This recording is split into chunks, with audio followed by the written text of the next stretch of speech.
सफूरा जरगड़, इशरत जहां, Sadaf Jafar, Indian Muslim leaders की एक नई जनरेशन जिन्होंने हुकूमत से सवाल करने की हिम्मत की और इसकी एक कीमत भी अदा की। 2019 इंडिया की तारीख में मुजाहिरों का साल। इन प्रोटेस्ट में मुसलमानों ने अपने हुकूक की जंग लड़ी और इन्हीं मुजाहिरों में से एक नई यंग और सेकुलर लीडरशिप उभर के सामने आई। इन लीडर्स में बड़ी तादाद खवातीन की थी। इनमें से बहुत सी लीडर्स को दिल्ली फसादात की साजिश के इल्जाम में गिरफ्तार किया गया। कुछ रिहा हुई, लेकिन कुछ अब भी जेलों में हैं। मैंने 25 महीने जेल में काटे। मुझे आज तक ये समझ में नहीं आता कि वो 25 महीने मैंने किस गुनाह के लिए काटे। क्या मैंने सच बोलने के लिए काटे? क्या मैंने सिर्फ समाज में खड़े रहने के लिए काटे?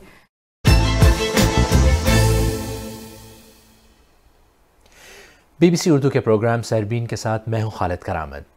आज हम इंडियन मुसलमान खवातीन की उस स्ट्रगल पर बात कर रहे हैं जिसने सोसाइटी के एक बड़े हिस्से को इंस्पायर किया।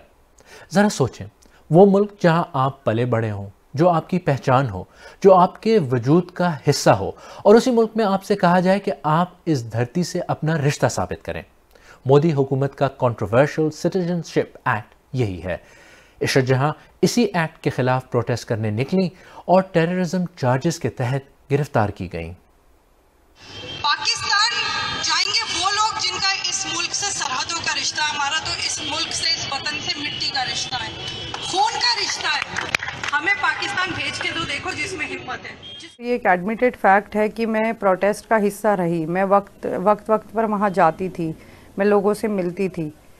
लेकिन अगर ये हमारा डेमोक्रेटिक राइट है और उसको एक्सरसाइज करना मेरे लिए किसी के लिए भी कोई गुनाह की बात नहीं थी। मैंने 25 महीने जेल में काटे। मुझे आज तक ये समझ में नहीं आता कि वो 25 महीने मैंने किस गुनाह के लिए काटे। जेल की दुनिया तसव्वुर से भी परे है। बहुत ज़्यादा वहाँ मुश्किलों का सामना किया, बहुत डिस्क्रिमिनेशन मैंने फेस की है। UAPA कानून में 6 महीने तक चार्जशीट नहीं आई थी। मुझे 6 महीने तक यही नहीं पता था कि मेरे ऊपर क्या एलिगेशंस है।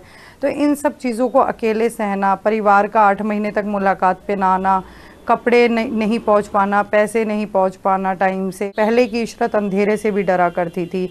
मैं अकेले सोने से घबराया करती थी। मैं हमेशा अपनी वालदा को ढूंढा करती थी। लेकिन वहाँ 25 महीने जो मैंने बिताए, जिसमें मैंने 11 बार 15-15 दिन के आइसोलेशन में वक्त बिताया, अकेली तन्हा चक्की में, तो उसने मुझे बहुत ज़्यादा मजबूती दी है, बहुत ज़्यादा। सिर्फ इशरत ही नहीं, इंडिया की हर स्टेट में बड़ी तादाद में मुसलमान खवातीन एहतजाज करने अपने घरों से निकली और दिल्ली के शाहीन बाग से जो रेजिस्टेंस मूवमेंट शुरू हुई वो हुकूमत के लिए एक मुश्किल बन गई।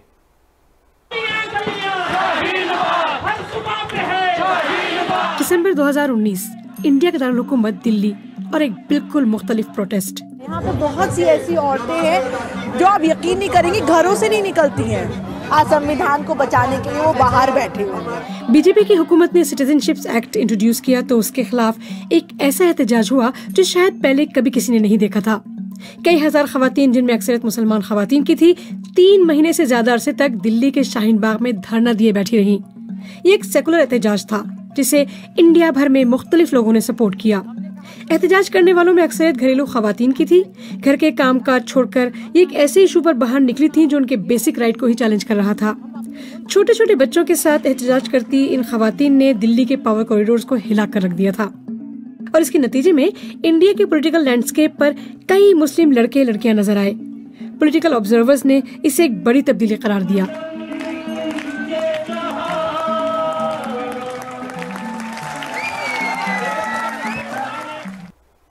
इंडिया में होने वाले प्रोटेस्ट में कुछ लम्हे बहुत आइकॉनिक बन गए। लखनऊ में सबसे ज़्यादा गिरफ्तारियां हुई और वहीं एक मुजाहरे में सदफ जाफर गिरफ्तार हुई।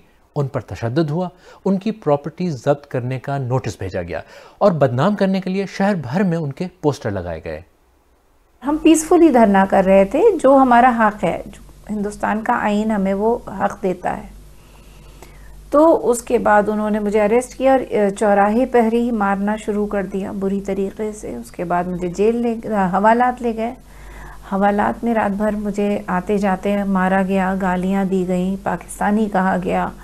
उन लोगों ने मुझे मुसलमान हो, तुम ही लोगों को दिक्कत है, इतना कुछ मिला है तुम्हें यहाँ की सरकार से, तुम लोग एहसान फरामोश हो। तो वो तुम और हम का एहसास जो था, और उसके बाद मेरे पेट पे लात मारी गई, मेरे घुटने पे मारा गया लातें। हिंदुस्तान भर में जिस तरीके से औरतें सड़क पे आईं, और जब वो आई तो वो कम्युनल लाइंस पे नहीं आई थी, वो संविधान बचाने आई थी। वहाँ पे वो लगातार जो था वो आप देखेंगे कि वो आइन की जो इंट्रोडक्शन है, प्रियम्बल है, उसको पढ़ रही थी, वो पाश को रिसाइट कर रही थी, वो फैज़ को पढ़ रही थी, वो उन साहिर लुधियानवी को पढ़ रही थी। तो ये ना सिर्फ औरतें निकल कर मुसलमान सड़कों पे आईं, उनको बहुत सॉलिडारिटी मिली और तमाम तबकों से। अच्छा, क्रैकडाउन के बावजूद ये रेजिस्टेंस मूवमेंट सोशल मीडिया पर अननोटिस नहीं गई और सख्त कोशिशों के बावजूद दुनिया भर से इसके खिलाफ आवाज़ें उठीं। अमेरिकन कॉमेडियन और talk show host lily Singh ने लिखा कि उन्हें इंडिया में होने वाले तशद्दुद और डिस्क्रिमिनेशन को देखकर बहुत दुख हो रहा है। अमेरिकन पॉलिटिशियन और साबिक सदारती उम्मीदवार बर्नी सैंडर्स ने एक न्यूज़ आर्टिकल ट्वीट करते हुए कहा कि सदर ट्रंप कहते हैं कि ये इंडिया की मर्जी है, दरअसल ये इंसानी हुकूक पर रहनुमाओं का फेलियर है। और हॉलीवुड एक्टर जॉन क्यूजैक ने इस बारे में कई ट्वीट्स की। उनमें से एक में उन्होंने कहा कि वो अपने मुसलमान भाइयों और बहनों के साथ खड़े हैं जिन पर मोदी जुल्म कर रहे हैं। और अक़वाम मुत्तहिदा ने ट्वीट किया कि वो इस बारे में परेशान हैं कि इंडिया का नया सिटीज़नशिप का कानून बुनियादी तौर पर इम्तियाजी है, और उन्होंने इंडिया के सुप्रीम कोर्ट से उम्मीद की कि वो इस कानून को आलमी इंसानी हुकूक के कवानीन के साथ कंपैटिबल बनाएंगे। इंडियन गवर्नमेंट का हमेशा से ये मौक़िफ़ रहा है कि वो बग़ैर डिस्क्रिमिनेशन के सबके खिलाफ कार्रवाई कर रहे हैं। देश को भी विश्वास दिलाने चाहता हूं कि दंगों के करने वाले, दंगों के लिए जिम्मेदार लोग और दंगों के लिए षड्यंत्र करने वाले लोग, चाहे किसी भी जाति के हो, किसी भी मजहब के हो, किसी भी पार्टी के हो, उनको बख्शा नहीं जाए। लेकिन इस कानून ने सेक्युलर इंडिया के इमेज को नुकसान तो पहुंचाया है। लोग अब अपनी एग्जिस्टेंस की जंग लड़ रहे हैं। अब लोग गलियों और सड़कों पर इस बात को रिकग्नाइज करने लगे हैं कि उन्हें अपने सर्वाइवल के लिए आवाज़ उठानी पड़ेगी। अगर हम हिस्टोरिकली भी देख लें, हिस्ट्री कभी भी विमेन पर्सपेक्टिव से कैटलॉग नहीं हुई है। अगर हम लोग एग्जाम्पल भी लें CNRC मूवमेंट का, तो इन अ वे हिस्ट्री ही कैटलॉग हो रही थी उस समय भी। विमेन जो एक कहने के लिए कहा जाता है एक मार्जिनलाइज सेक्शन है मुस्लिम्स में भी, वो भी आके एक फोर फ्रंट पे अपने इश्यूज रेस कर रही हैं, वो भी एक पब्लिक प्लेटफॉर्म में, एक पब्लिक स्फीयर में। And I think this is only going to increase as times get unfortunately more polarised. औरतों को बाहर आना पड़ेगा अपने घरों से, उन्हें बोलना पड़ेगा, वही ज़रूरत है और वही होगा, और ये चलता रहेगा ये सिलसिला, ये बहुत आगे तक जाएगा।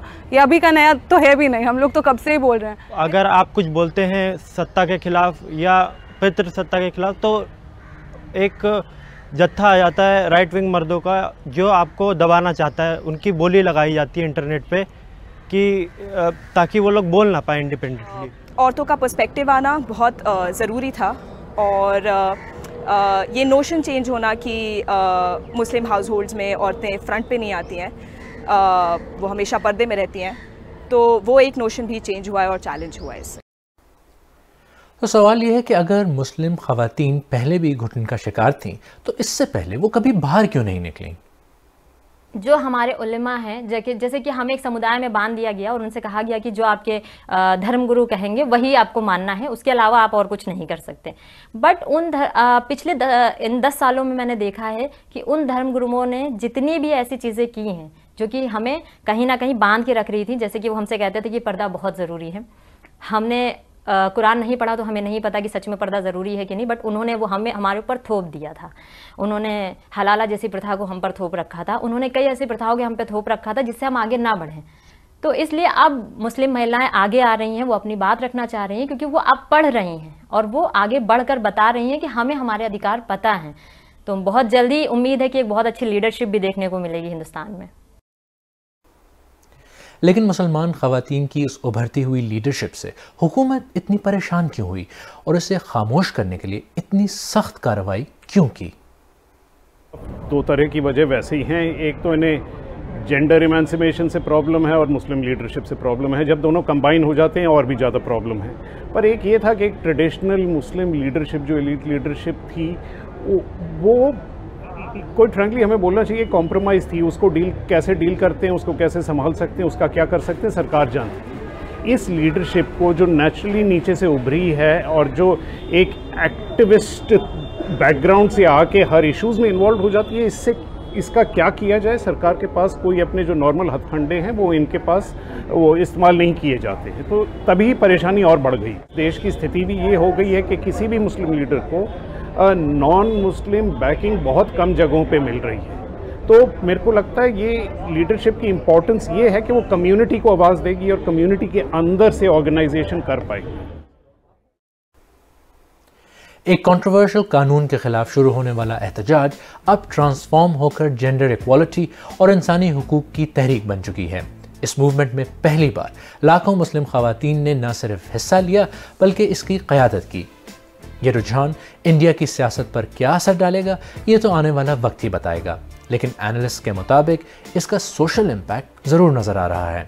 पहली बार इंडिया के मुसलमान नौजवानों ने ये पैगाम दिया है कि वो एक सेक्युलर और प्रोग्रेसिव लीडरशिप पर यकीन रखते हैं।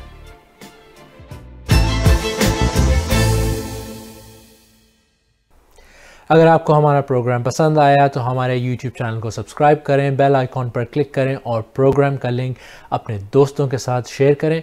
और आप सहरबीन की पुरानी किस्सें देखना चाहें तो यहाँ क्लिक करके देख सकते हैं।